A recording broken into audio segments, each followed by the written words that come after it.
인터뷰가 아니야. 화가 나신 분들이 많을 것 같아요.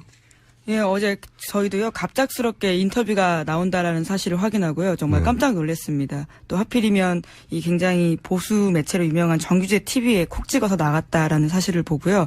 대통령이 정말 작정을 했구나라는 느낌을 받긴 받았습니다. 아니요, 보수 인터뷰 매체는 다른 점에서는 점 자체는 저는 문제가 아니라고 생각하는데, 또 이게 제가 발음이 많이 새네요, 오늘. 수면 부족으로 인해서. 그게 문제가 아니라 질문을 이어서 해야 되죠. 네네. 네. 그게 상식적인 수준에서 납득할 수 없는 답변이 나오면 기자는 당연히 후속 질문을 해야 되거든요. 이어지는 질문이 없어요.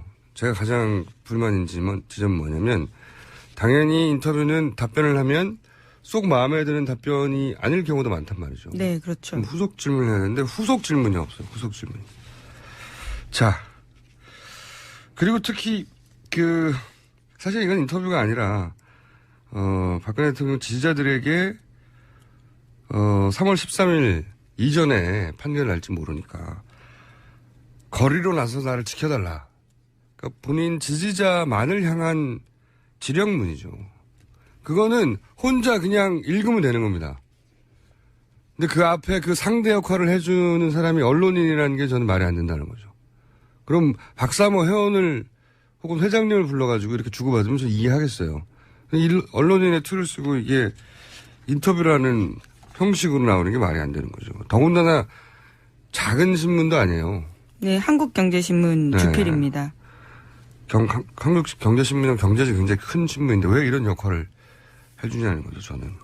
한국경제신문이 대기업 삼성, LG 이런 현대차 같은 곳에서 출자를 해서 만든 회사이긴 하거든요. 속칭 정경련 회사들. 예, 그래도 언론이잖아요. 네네. 그러면 기본 틀은 갖춰줘야 되는데 예를 들어서 정유라는 어른 쪽 보고 못 봤다 그런데 김종 차관은 어젠가요? 그저께 법정에서 증언했잖아요. 예, 헌법재판소 나와서도 이야기했었습니다. 네, 정유라 같은 선수를 키워주라고 직접 이름까지 거론해서 공무원을 충격에 빠뜨린 적도 있는데 어른 쪽 보고 못 봤다고. 심지어는 금메달인가요? 따고 나서 청와대 방문해서 선수단으로 같이 사진도 찍었어요. 예, 그렇습니다. 네. 사실관계도 다 어긋나고. 네. 그리고 이게 오래전부터 이 탄핵 사건을 기획한 거 아니냐. 탄핵이 벌어질 줄 누가 알았어요. 그렇죠. 정말 예. 세상에 아무도 몰랐는데 이건 지령문입니다. 인터뷰가 아니라. 네. 나 3월 13일 날 탄핵 인용될 가능성이 있으니까 막아달라는 지령문이죠. 그렇게 해석해야 되는 것 같고 그리고 이게 대부분 앞에 아니라고 한 것들 보면 연문설 이런 거 있잖아요. 그렇죠. 예. 정윤혜 씨의 밀회 그리고 정유라 씨가 딸이냐. 탄핵 사유로 올라간 게 아니에요. 전혀. 네. 대부분 부인한 것들이. 서로 그 말이 다 맞다 해도 탄핵 심판하고는 아무 상관이 없는데 이런 것들이 사실이 아니니까 탄핵 사유로 올라간 것들 역시 사실이 아니라고 이어서 말하는 논중의 오류 중에 아주 가장 수준 낮은 오류인데. 근데 이제 이걸 본인 지지자들은 받아줄 거라고 생각하며 지령문을 내리신 거죠. 네. 더군다나 오전에는 또 최순실 씨가 특검에 가면서 퍼포먼스를 하셨잖아요. 수미상관의 그렇죠. 퍼포먼스 이게 먼저. 아침에는 최순실 씨가 저녁에는 대통령이 직접. 네. 수미상관에 3월 13일 이전에 된다고 하니까 급한 거죠 지금. 최순실 씨 소리 지른 것도 화제가 됐죠. 네, 여기는 더 이상 민주주의 특검이 아니다. 이렇게 소리를 질렀습니다. 심지어요. 어린애와 손자까지 멸망시키겠다고 하고 이 땅에서 죄를 짓고 살게 하겠다라는데 자유민주주의 특검이 아니다. 이런 식의 이야기를 했었습니다. 저희 취재진들도 굉장히 깜짝 놀랐었는데요. 지금까지 최순실 씨는 법정에 나오거나 할 때 항상 얼굴을 가리거나 취재진의 사진 찍는 모습을 굉장히 의식한 듯한 모습을 보였는데 어제는 굉장히 고개를 들고 소리를 고래고래 지르면서 작정한 듯이 이야기를 했었습니다. 작정했죠, 당연히. 예. 네. 가장 많은 카메라가 올 테니까 카메라 앞에서 연기를 하신 거죠. 예. 퍼포먼스를 하신 건데 여기 대해서는 뭐랄까요. 공식 논평을 특검 사무실에서 청소하시는 아주머니께서 하셨잖아요. 네. 공식 논평을. 연명하네라고. 예, 뭐 심지어 세 차례나 말씀하셨다고 합니다. 장티부스죠. 예. 그렇죠. 장티부스 하네 이런 거죠. 예. 그런 말씀을 하신 건데 80% 가까이는 어떤 여론조사에서도 탄핵이 돼야 된다고 하고 있는 게 이제 국민 여론인 만큼 일반 국민 여론의 눈높이에 딱 맞는 반응인 거죠. 예. 그리고 연령대도 아마 거의 비슷한 것 같더라고요. 예, 그래 보입니다. 네, 같은 세대의 같은 여성으로서 총사하면서 이제 보시기에 이 단어로 추격될 퍼포먼스다. 예. 조만간 이 아주머니를 저희가 인터뷰하도록 하겠습니다. 될지 모르겠는데 안 한다고 하실 수도 있는데 한번 잡아보려고 합니다. 자, 다음 뉴스는요. 네, 헌법. 참, 한 가지 더. 예. 네, 꼭 이거 짚고 예. 넘어가고 싶은데 듣다 보니까 계속 그 여성의 이슈다. 뭐 7시간도 여성이라서 그렇다. 여성 대통령이 아니면 그런 비하를 받을 이유가 없었다라는 7시간하고 이야기를 했죠. 여성하고 무슨 상관입니까 이게? 뜬금없는 이야기를 한 거죠. 그렇죠. 예. 근데 이제 어제 그 풍자와 네. 이게 뭐 젠더의 문제가 아무 상관없잖아요. 근데 그걸 갖다 붙이는 건데 특히 보수단체로 하면 특히나 여성인권에 가장 둔감한 분들 아닙니까? 이분들이 갑자기 여성인권을 얘기하는 것도 웃기긴 한데 그래도 그쪽은 박근혜 대통령을 지켜야 된다고 하는 분명한 목적이 있지 않습니까? 그러니까 막 갖다 붙이는 거죠. 그 목적은 이해하겠는데 저는 그 일부 여성단체가 그 풍자를 여성 혐오라고 공격하는 그쪽의 주장에 동조하는 거는 대단히 이해하기 어렵습니다. 왜 이해하기 어렵냐면 그 여성단체는 여성이 남성에 비해서 정치 사회에서 약자다. 그럼 문제의식, 기본 문제의식 그거잖아요. 동의하고 저도. 그래서 남성에 비해서 불공평하고 불평등한 여성 권리를 이야기한단 말이죠. 근데 이 풍자는 대통령이라는 권력에 의해서 블랙리스트로 올라서 고생한 예술가들의 어떤 일종의 저항이에요. 자기들이 할 수 있는 수준에서야. 그림 그리는 것밖에 할 수가 없으니까. 그러니까 이번에는 대통령이 권력이고 대통령에 비해서 상대적으로 불평등한 권력 관계에 있는 게 예술가예요. 약자가 예술가인 겁니다. 그러니까 똑같은 논리로 이번엔 여성단체는 예술가 편이 돼줘야 하는 거예요. 기본적으로 남성에 비해서 불평등하고 불공평한 문제 때문에 이 문제 제기를 해왔잖아요. 그러면 이번에는 대통령과 모사예술이라는 관계를 보면 이쪽이 약자이기 때문에 약자의 편에 감정이입하고 도와줘야 되는 것 같은데 정반대로 갑자기 보수단체에 굉장히 정치적이고 억지 주장에 동조하는 일부 여성단체가 저는 이해하기 어렵고 그걸 또 대통령이 적극적으로 활용하는 거죠. 다시 한번. 7시간에까지 갖다 붙이는 말도 안 되는 거라고 보는데 7시간은 하고 여성인권하고 무슨 상관이 있습니까? 이게. 어쨌든 여성인권에 대한 얘기도 굉장히 많이 있더라고요. 그 안에. 예. 타이밍이라고 보신 거죠. 예. 자, 말이 안 된다. 이런 얘기하고 다음 뉴스가 뭡니까? 네, 헌법재판소가 그래서요, 이 재판관 7명이 최종 결론 내릴 만한 상황이 생기면 심각한 우려가 생기기 때문에 2월 말이나 3월 초 정도를 넘기지 않고 선고하겠다라는 입장을 밝힌 겁니다. 이건 사실은 뭐 초반부터 계속 나왔던 얘기죠. 예. 네. 한 분 더 관두면 사실은 그 7명 남는데 그중에 한 분만 아프거나 그래도 심판을 진행할 수가 없거든요. 아예. 그분이 하다못해 감기라도 들거나, 그죠? 어디 무슨 교통사고로 나거나 못하는 거예요. 아예. 그런 상황은 이렇게 중요한 판결에서는 너무 위험한 상황이니까 최소한 본인이 있을 때 했으면 제일 좋았겠지만 뭐 계속 지연하고 있으니까요. 적어도 저 하나 출근해서 8명인 상태에서는 판결을 내려달라. 굉장히 상식적인 주장인데 이제 얘기가 나오자마자 이런 퍼포먼스가 동시다발로 이루어지고 있는 거죠. 예. 어제 심지어 헌법재판소에서도요, 이중한 변호사, 이 대통령의 대리인 이중한 변호사가 이것이 굉장히 공정성을 의심할 수밖에 없는 중대한 결심을 할 상황이다. 뭐 이렇게까지 이야기를 했었습니다. 그렇죠. 저는 이제 이 연명한의 문구를 가지고 저희 시사 음유시인 있지 않습니까? 전수? 예. 네. 그분이 뭔가 하나 작품을 들고 나오지 않을까. 큰 소스가 나왔기 때문에 소리 지르는 것과 함께. 알겠습니다. 13일 이전에 정상적이라면 판결 날 확률이 대단히 높은데 어떻게든 막으려고 하겠죠, 지금.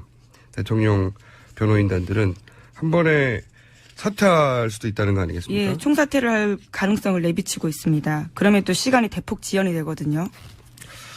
그렇죠. 왜냐하면 여기는 변호사가 없으면 안 되는 그걸 뭐라고 그러죠? 강제 변호사 중인가? 예, 헌재에서는 그런 법들을 하고 있습니다. 네, 반드시 변호인이 있어야 된다고 법으로 정하고 있고 만약에 이걸 계속 안 정하면 국선 변호사를 할 수도 있지만 그 직전에 또 아마도 자기들이 한다고 할 테고 그러면 서류 검토를 또 해야 된다고 시간을 달라고 하거든요. 통상. 그럼 서류 수만 페이지예요. 언제 봅니까 이거. 그렇게 못해도 2주 3주를 또 미루겠다는 거고 설 연휴 끝나고 나서 2주 3주 가면은 이제 1, 2주밖에 안 남는 거예요. 2월 달은. 그럼 특검은 끝나는 겁니다. 그래서 제가 특검 절반밖에 안 지나는 시점이지만 어제 그저께부터 이러한 기획들이 있는 것 같으니 특검을 연장해야 한다. 계속 주장하고 있는 거고요. 자, 다음 뉴스는요?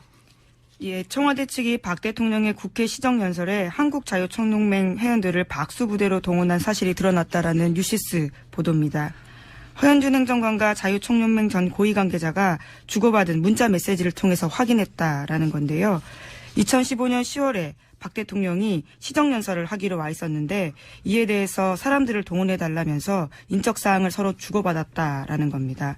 심지어 그 A씨 이야기로는요. 청와대에서는 100명 이상 참석해달라라고 했었는데 자유총연맹 사람들이 잘 안 가려고 해서 80명 정도 갔고 가서는 대통령이 연설하면 우와 하고 환호성 치르는 그런 것들을 했다라면서 박수부대로 활용됐다라는 사실을 밝힌 겁니다. 관제대모 이야기는 어제 오늘의 얘기가 아닌데 이 대통령이 국회에서 시정연설을 하는데 박수부대를 동원했다는 거는 이건 듣도 보도 못한 일국의 대통령이 동원 없이는 반응을 이끌어낼 수 없는 정권이었던 거예요. 근데 그걸 자기들도 아니까 박수부대를 너무 다른 표현 없나? 쪽팔리다는 말 말고 제가 이거보다는 좀 고급한 표현을 쓰고 싶은데 딱히 표현이 생각 안 날 만큼 이게 뭡니까? 대통령이 국회에 가서 시정연설을 하는데 박수부대를 부르는 나라가 어디 있어요? 최소한 아무리 지지자가 없어도 대통령 정도 되면 그 정도 박수는 이끌어낼 수 있어야 되죠. 자기 지지자들로부터. 그게 없어서 돈 주고 이거 사람들 부른다는 게 이건 부끄럽다는 표현은 부족하네요, 이건. 차라리 박수를 못 받고 말죠. 네. 정말. 안 들킬 줄 알았겠죠. 네. 다음은요. 관련 뉴스입니다. 청와대가 정경련 쪽에 친정부 단체 10곳에 지원을 요구했고 그 돈의 상당 부분을 삼성이 부담한 정황이 드러났다라는 JTBC 보도입니다.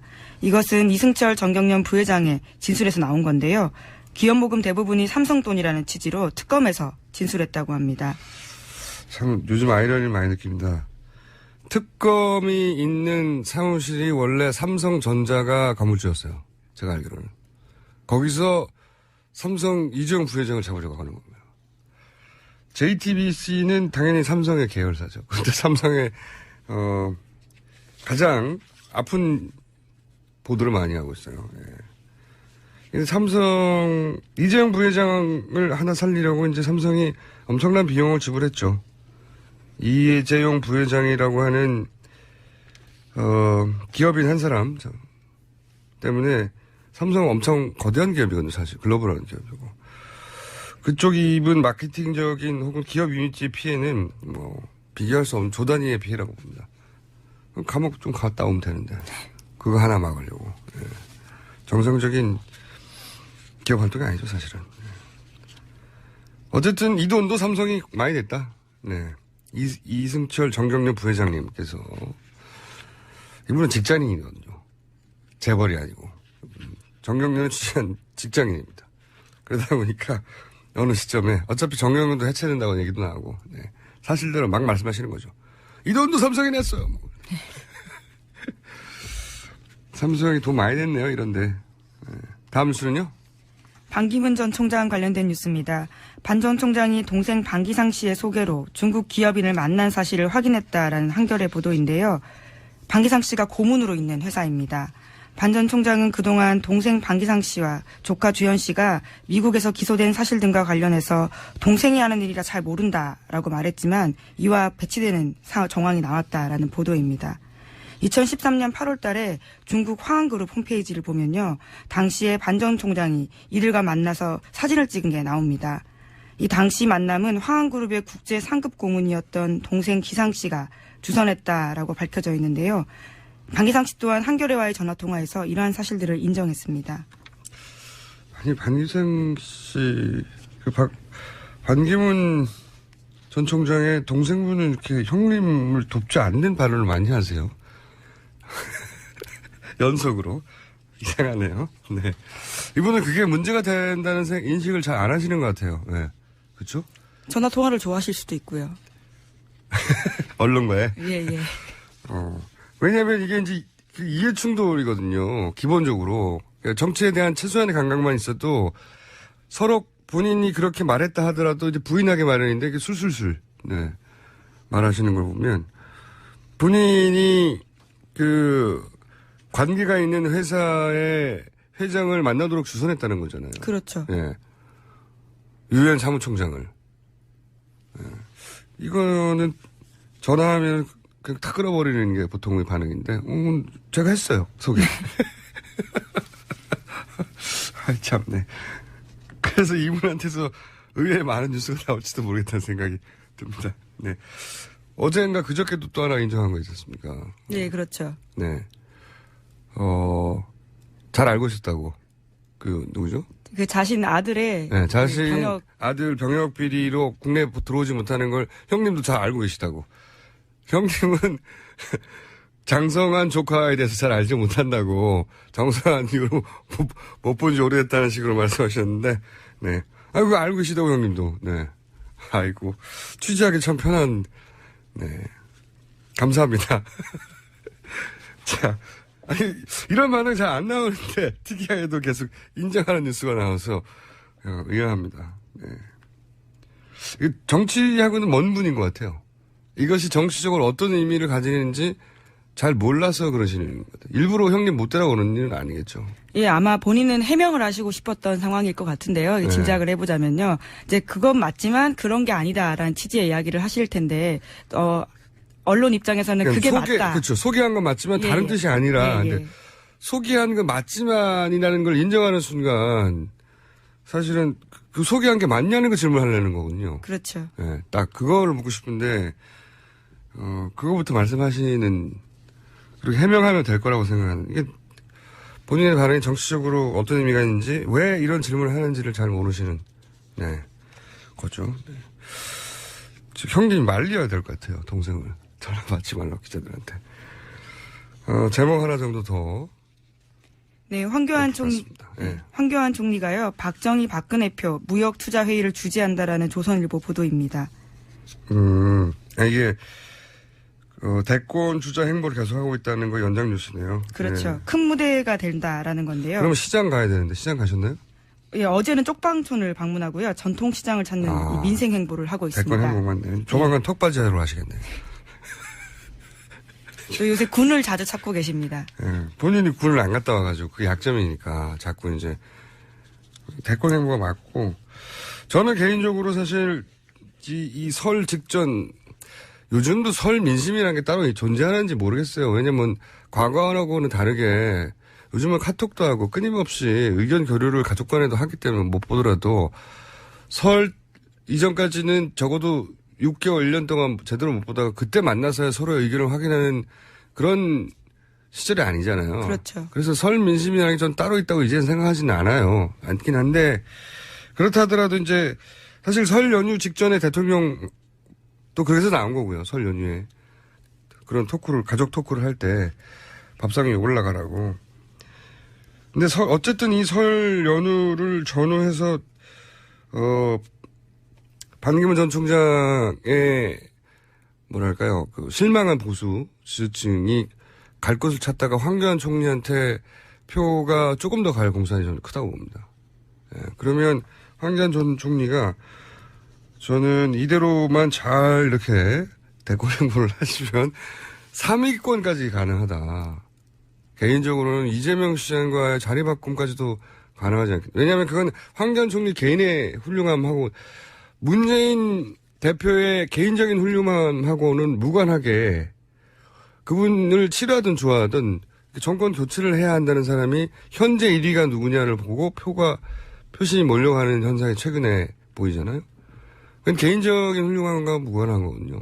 마찬가지로 프레임의 힘인 거죠. 구도의 힘. 그 구도 안에서 지지율이 올라가는 건데 황교안 전 총리도 보수도 마음을 준 후보가 필요하잖아요. 황교안 총리. 예. 예.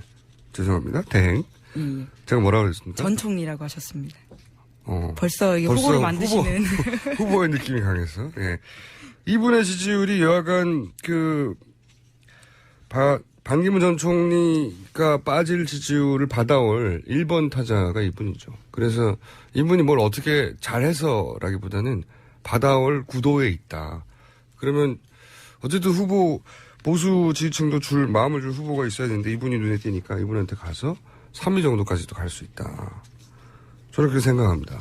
어쩌면은 크로스가 발생할 수도 있어요. 3월달 혹은 2월달 내에도. 지금 반기문 전 총장은 위기입니다. 제가 보기엔. 예. 이거 약